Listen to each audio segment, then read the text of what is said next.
नमस्कार। Economics Awadh classes YouTube channel पे आपका स्वागत है। डेली एमसीक्यू क्लास के अंतर्गत आज हम लोग 25 बहुविकल्पी प्रश्नों को सॉल्व करेंगे। यह प्रश्न TGT, PGT, NET, JRF, KBS, NBS, GIC, LT,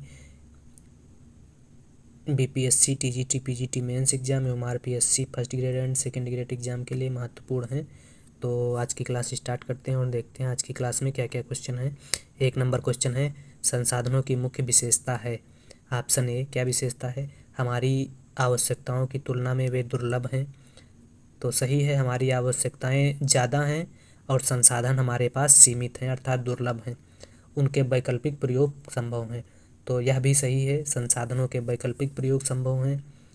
क्यों? क्योंकि मान लेते हैं भूमि एक प्राकृतिक संसाधन है, तो भूमि का बहुत सारा उपयोग हो सकता है, उसका वैकल्पिक प्रयोग है। अर्थात कह सकते हैं भूमि पर मकान भी बनाया जा सकता है, भूमि पर चावल की खेती भी हो सकती है, भूमि पर सड़क भी बनाई जा सकती है, बहुत सारे काम भूमि पे किए जा सकते हैं। तो भूमि एक प्राकृतिक संसाधन है, इसलिए भूमि का वैकल्पिक प्रयोग संभव है और हमारी आवश्यकताएं अनंत हैं और हमारे पास संसाधन जो हैं दुर्लभ हैं। सीमित संसाधन एवं असीमित इच्छाओं के बीच संतुलन बनाना ही अर्थशास्त्र कहलाता है, जिसे दुर्लभता भी कहा जाता है। और अर्थशास्त्र की दुर्लभता संबंधी परिभाषा प्रोफेसर जॉन रॉबिन्सन द्वारा दी गई थी। तो 1 नंबर क्वेश्चन का सही आंसर जो है वह डी है। ए तथा बी दोनों ऑप्शन सही हैं। अगला, वह कथन जो कोई सुझाव नहीं देता है उसे कहा जाता है आदर्शात्मक विज्ञान या आदर्शात्मक कथन, वास्तविक कथन। ए तथा बी दोनों, ना तो ए ना तो बी। तो वह कथन जो कोई सुझाव नहीं देता है उसे वास्तविक कथन कहा जाता है। वास्तविक अर्थशास्त्र भूत, वर्तमान तथा भविष्य के आर्थिक व्यवहारों से संबंधित है। इन आर्थिक व्यवहारों को तथ्यों एवं आंकड़ों द्वारा अध्ययन किया जाता है, जैसे निर्धनता का अनुमान लगाना, जनसंख्या का अनुमान लगाना। वे सारे आंकड़े जो तथ्यों पर आधारित होते हैं उनको वास्तविक अर्थशास्त्र के अंतर्गत रखा जाता है। वास्तविक अर्थशास्त्र भूत, वर्तमान तथा भविष्य से संबंधित तथ्यों पर आधारित है तथा ये तथ्य जांच किए जा सकते हैं। वास्तविक अर्थशास्त्र किसी कथन, मूल्यांकन अथवा विचारों को नहीं दर्शाते हैं। तो इसमें यही पूछा गया था कि वह कथन जो कोई सुझाव नहीं देते हैं उसे वास्तविक कथन कहा जाता है। 2 का सही आंसर बी है। अगला 3 नंबर क्वेश्चन है, आदर्शात्मक अर्थशास्त्र संबंधित है विचारों से, तथ्यों से, ना तो ए ना बी से, ए तथा बी दोनों से। तो आदर्शात्मक अर्थशास्त्र जो है वह विचारों से संबंधित है। ए सही है। आदर्शात्मक अर्थशास्त्र क्या होना चाहिए से संबंधित है। आदर्शात्मक अर्थशास्त्र आर्थिक मुद्दों अथवा आर्थिक समस्याओं पर अर्थशास्त्रियों के विचारों से संबंधित है। इस प्रकार से आदर्शात्मक अर्थशास्त्र की कुछ विशेषताएं हैं, जान लेते हैं क्या है। आदर्शात्मक अर्थशास्त्र में कथन, मूल्यांकन निहित होता है। इन कथनों के कारण विवाद एवं बहस होती है। ये कथन केवल विचार दर्शाते हैं, इसलिए इनकी सत्यता की जांच नहीं की जा सकती है तथा ये कथन यह दर्शाते हैं कि किसी भी आर्थिक समस्या का उपाय क्या होना चाहिए, अर्थात आदर्शात्मक अर्थशास्त्र क्या होना चाहिए से संबंधित है। अगला 4 नंबर क्वेश्चन, मानवीय आवश्यकताओं को संतुष्ट करने के लिए संसाधन। अभी हम लोग 1 नंबर क्वेश्चन में पढ़े थे कि हमारे पास संसाधन क्या हैं, सीमित हैं। तो इस प्रकार से मानवीय आवश्यकताओं को संतुष्ट करने के लिए मनुष्य के पास संसाधन सीमित हैं, लेकिन मनुष्य की इच्छाएं अनंत हैं।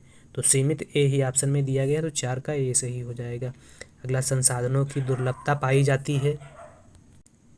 ए व्यष्टि स्तर पर, बी समष्टि स्तर पर, सी व्यष्टि के साथ समष्टि स्तर पर कोई नहीं। तो संसाधनों की दुर्लभता व्यष्टि के साथ साथ समष्टि स्तर पर भी पाई जाती है, अर्थात व्यष्टि और समष्टि दोनों स्तर पर पाई जाती है। सूक्ष्म और बृहद स्तर पर संसाधनों की दुर्लभता पाई जाती है। अगला क्वेश्चन है 6 नंबर, वास्तविक अर्थशास्त्र में वे कथन शामिल होते हैं जिनकी सत्यता की जांच नहीं की जा सकती है। सत्यता की जांच की जा सकती है। तो वास्तविक अर्थशास्त्र में वे कथन शामिल हैं जिनकी सत्यता की जांच की जा सकती है। बी ऑप्शन सही है। सत्यता की जांच की जा सकने वाले कथनों को वास्तविक कथन के अंतर्गत या वास्तविक अर्थशास्त्र के अंतर्गत रखा गया है। अगला, संसाधनों में वृद्धि का अर्थ है कि उत्पादन संभावना वक्र किधर खिसकेगा, बाईं ओर, दाईं ओर, बाईं ओर सरकना, दाईं ओर सरकना, कोई नहीं। तो संसाधनों में वृद्धि होने पर उत्पादन संभावना वक्र दाईं ओर खिसकेगा, दाईं ओर। बी ऑप्शन में है, 7 का सही आंसर बी हो जाएगा। उत्पादन संभावना वक्र क्या है? वह वक्र है, उत्पादन संभावना वक्र वह वक्र है जो दिए हुए साधनों तथा तकनीक द्वारा दो वस्तुओं की वैकल्पिक संभावनाओं को प्रकट करता है। इसे उत्पादन संभावना वक्र, सीमा रेखा, रूपांतरण रेखा, रूपांतरण वक्र भी कहा जाता है। उत्पादन संभावना वक्र मूल बिंदु की ओर उन्नतोदर होता है और तटस्थता वक्र मूल बिंदु की ओर नतोदर होता है। यह है तटस्थता वक्र और ऊपर उत्पादन संभावना वक्र हुआ। अब उत्पादन संभावना वक्र का विवर्तन देख लेते हैं। अगर संसाधनों की मात्रा में वृद्धि हो रही है तो उत्पादन संभावना वक्र किस ओर विवर्तित होगा, और अगर कमी हो रही है तो किस ओर विवर्तित होगा। तो उत्पादन संभावना वक्र में अगर संसाधनों में वृद्धि हो रही है तो एक्स और वाई दोनों वस्तुओं का उत्पादन क्या होगा, ज़्यादा होगा। अर्थात कह सकते हैं उत्पादन संभावना वक्र दाईं ओर खिसकेगा, ये दाईं ओर खिसक जाएगा। ये ए बी पहले वाला उत्पादन संभावना वक्र हो जाएगा और ये B1 ये बाद वाला संसाधनों में वृद्धि के बाद बना उत्पादन संभावना वक्र हो जाएगा। तो दाईं ओर जब उत्पादन संसाधनों में वृद्धि होती है तो उत्पादन संभावना वक्र दाईं ओर खिसक जाएगा। इसी प्रकार से जब उत्पादन संभावना वक्र या संसाधनों में जब कमी होगी तो उत्पादन संभावना वक्र बाईं ओर खिसक जाएगा। तो दोनों वस्तुओं का कम उत्पादन करने पर उत्पादन संभावना वक्र क्या होगा, बाईं ओर खिसक जाएगा, और अधिक उत्पादन करने पर दाईं ओर खिसक जाएगा। अगला जो क्वेश्चन है वह 8 नंबर क्वेश्चन है। तो 7 का सही आंसर बी है। 8 नंबर क्वेश्चन, निम्न रेखा चित्र में संसाधनों का अकुशल प्रयोग दर्शाया गया है। तो अकुशल प्रयोग संसाधनों का डी बिंदु पर दर्शाया गया है, बाकी सी बिंदु पर और ए बी बिंदु पर उत्पादन संभावना वक्र पर वस्तुओं को क्रय किया जा सकता है। अगला क्वेश्चन, उत्पादन संभावना वक्र का ढलान होता है मूल बिंदु के नतोदर, मूल बिंदु के उन्नतोदर, एक सीधी रेखा, कोई नहीं। तो उत्पादन संभावना वक्र मूल बिंदु की ओर नतोदर होता है। नतोदर किस ऑप्शन में है, ए ऑप्शन में है। नतोदर का मतलब हुआ ये कॉनकेव, और उन्नतोदर तटस्थता वक्र होता है। तटस्थता वक्र उन्नतोदर होता है मूल बिंदु की ओर। उन्नतोदर का मतलब हुआ कॉन्वेक्स। तो यह उत्पादन संभावना और तटस्थता वक्र का आरेख हुआ। अगला क्वेश्चन है 10 नंबर क्वेश्चन, निम्न समीकरण में कौन सही नहीं है।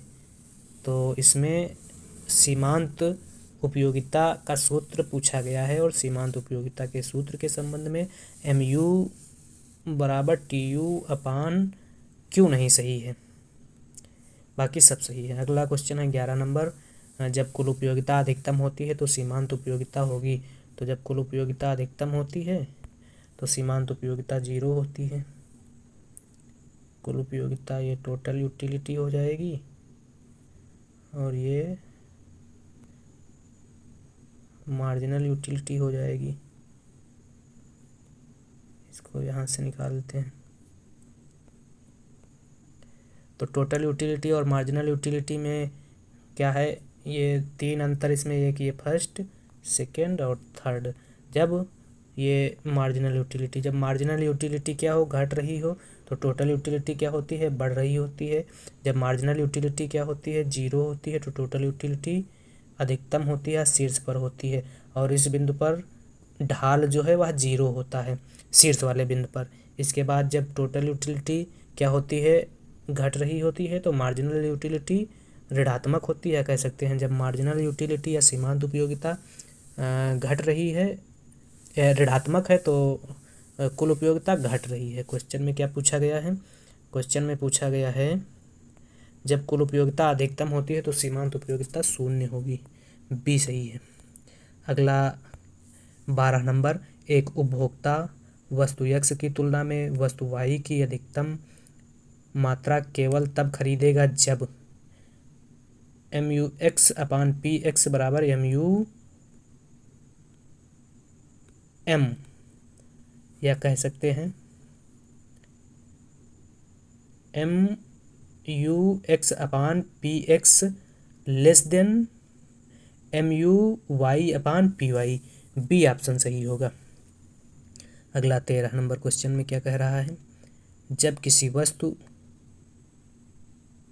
के उपभोग से एक इकाई की वृद्धि होने पर कुल उपयोगिता 150 से बढ़कर 180 हो जाती है, तब सीमांत उपयोगिता होगी। तो सीमांत उपयोगिता निकालने के लिए 150 माइनस 180 कर देंगे तो आ जाएगा 30। 30 सही नहीं है ऑप्शन में, तो डी सही हो जाएगा 13 का। अगला इसको आप लोग चेक कर लीजिए एक बार, 13 नंबर क्वेश्चन। अगला 14 नंबर क्वेश्चन, अधिकतम सामाजिक लाभ का सिद्धांत का प्रतिपादन किसने किया। तो अधिकतम सामाजिक लाभ के सिद्धांत का प्रतिपादन डाल्टन ने किया था। डाल्टन है ही नहीं ऑप्शन में, डी सही हो जाएगा 14 का। अगला 15 नंबर क्वेश्चन, कैम्ब्रिज अथवा नगद शेष समीकरण के प्रमुख प्रतिपादक हैं मिल, केन्स, फिशर, मार्शल। तो कैम्ब्रिज अथवा नगद शेष समीकरण के प्रतिपादक जो हैं मार्शल हैं, डी ऑप्शन सही है। मुद्रा की सट्टा मांग निम्न में से किससे विपरीत संबंध रखती है, विनियोग, ब्याज दर, मुद्रा पूर्ति, आय। तो मुद्रा की सट्टा मांग मुख्य रूप से ब्याज दर से विपरीत संबंध रखती है। किन्स ने मुद्रा की मांग के लिए 3 उद्देश्य बताए, आकस्मिक लेन देन के लिए मुद्रा की मांग, सट्टा उद्देश्य या पूर्वोपायी उद्देश्य के लिए मुद्रा की मांग। केन्स ने मुद्रा की मांग के 3 उद्देश्य बताए, लेन देन उद्देश्य के लिए मुद्रा की मांग, सट्टा उद्देश्य के लिए या पूर्वोपायी उद्देश्य के लिए मुद्रा की मांग। लेन देन और पूर्वोपायी उद्देश्य के लिए जो मुद्रा की मांग होती है वह आय का फलन होती है, तथा सट्टा उद्देश्य के लिए जो मुद्रा की मांग होती है वह ब्याज दर का फलन होती है। अगला जो क्वेश्चन है वह है तरलता जाल की स्थिति में ब्याज दर। तो तरलता जाल की स्थिति में ब्याज दर पूर्णतः लोचदार हो जाती है। 17 का सही आंसर ए है। अगला क्वेश्चन है 18 नंबर क्वेश्चन, ग्रामीण युवाओं को स्वरोजगार हेतु प्रशिक्षण कार्यक्रम की शुरुआत हुई। तो ग्रामीण युवाओं को स्वरोजगार हेतु प्रशिक्षण कार्यक्रम की शुरुआत 15 अगस्त 1979 में हुई थी, ए ऑप्शन सही है। अगला क्वेश्चन है 19 नंबर, समन्वित ग्रामीण विकास कार्यक्रम की स्थापना हुई। तो समन्वित ग्रामीण विकास कार्यक्रम की स्थापना 15 अगस्त 2 अक्टूबर 1980 को हुई थी। 15 अगस्त नहीं 2 अक्टूबर 1980। 19 का सही आंसर सी है। अगला 20 नंबर क्वेश्चन, संपूर्ण ग्रामीण रोजगार योजना की शुरुआत हुई 14 नवंबर 2004, 2 फरवरी 2006, 25 नवंबर 2001, 1 अप्रैल 1989। तो संपूर्ण ग्रामीण रोजगार योजना की शुरुआत 25 दिसंबर 2001 को हुई थी। 20 का सही आंसर सी है। अगला 21 नंबर, राष्ट्रीय गोकुल मिशन योजना शुरू की गई थी। राष्ट्रीय गोकुल मिशन योजना जो है वह शुरू की गई थी 28 जुलाई 2004 को। अगला 23 नंबर क्वेश्चन, प्रधानमंत्री फसल बीमा योजना की घोषणा कब की गई। तो प्रधानमंत्री फसल बीमा योजना की घोषणा 13 फरवरी 2016 को हुई थी। और प्रधानमंत्री फसल बीमा योजना के लिए प्रीमियम राशि जो है रबी के लिए 1.5%, खरीफ के लिए 2%, वाणिज्यिक एवं बागवानी फसलों के लिए 5% प्रीमियम राशि रखी गई है। अगला जो क्वेश्चन है वह अर्थशास्त्र में 2023 का नोबेल पुरस्कार दिया गया। तो अर्थशास्त्र में 2023 का नोबेल पुरस्कार क्लाउडिया गोल्डिन को दिया गया। और क्लाउडिया गोल्डिन जो हैं वह श्रम अर्थशास्त्र से संबंधित अर्थशास्त्री थे। अगला जो क्वेश्चन है, ग्रामीण भारत के लिए गरीबी रेखा का आधार निर्धारित किया गया। तो ग्रामीण भारत के लिए गरीबी रेखा का आधार जो है वह 27 रुपये प्रतिदिन प्रति व्यक्ति निर्धारित किया गया। और शहरी क्षेत्रों में गरीबी रेखा का आधार 33 रुपये निर्धारित किया गया प्रति व्यक्ति प्रतिदिन। इसी हिसाब से तेंदुलकर समिति के अनुसार गरीबी का जो स्तर था वह 21.9% था और ग्रामीण गरीबी जो मासिक आधार पर वह 816 रुपये तेंदुलकर समिति के अनुसार निर्धारित की गई थी तथा शहरी क्षेत्रों में 1000 रुपये निर्धारित की गई थी। रंगराजन समिति ने ग्रामीण क्षेत्रों में प्रति व्यक्ति प्रतिदिन के हिसाब से जो मजदूरी या गरीबी रेखा का स्तर निर्धारित किया था वह 32 रुपये और शहरी क्षेत्र में 46 रुपये निर्धारित किया था। ग्रामीण क्षेत्र में तेंदुलकर समिति ने मासिक प्रति व्यक्ति प्रतिमाह उपभोग का जो खर्चा निर्धारित था वह 972 रुपये और शहरी क्षेत्र में 1407 रुपये निर्धारित किया गया था।